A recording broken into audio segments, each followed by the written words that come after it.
লক্ষ্য করুন, বন্ধুরা লক্ষ্য করুন, এই একটি চিকন গাছ সে নিজেকে বাঁচিয়ে রাখার জন্য কতটা কতটা শক্তি অর্জন করে সে কতগুলো শিকড়ের সাথে আবদ্ধ হয়েছে। দেখুন, হাজার হাজার শিকড় গাছটির সাথে, হাজারো শিকড় গাছটির সাথে দেখুন, যেমন তেমন একটি পাহাড় যা আমার চাইতে অনেক উঁচা।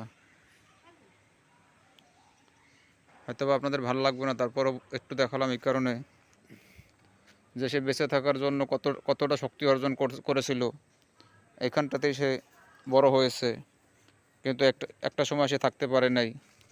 অতএব এই ক্ষণস্থায়ী দুনিয়ায় আপনি আমিও শুধুমাত্র মেহমান মাত্র। আপনি আমিও থাকতে পারবো না।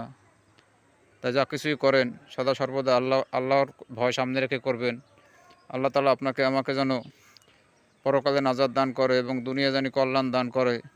এজন্য গাছের শিকড়গুলো আপনাদেরকে আবার ঘুরিয়ে ফিরে দেখানোর চেষ্টা করতেছি যে সে এতগুলো শিকড় থাকা সত্ত্বেও সে এখানে স্থিরভাবে থাকতে পারেনি। একটা পর্যায়ে তার ঝরে পড়ে যেতে হয়েছে।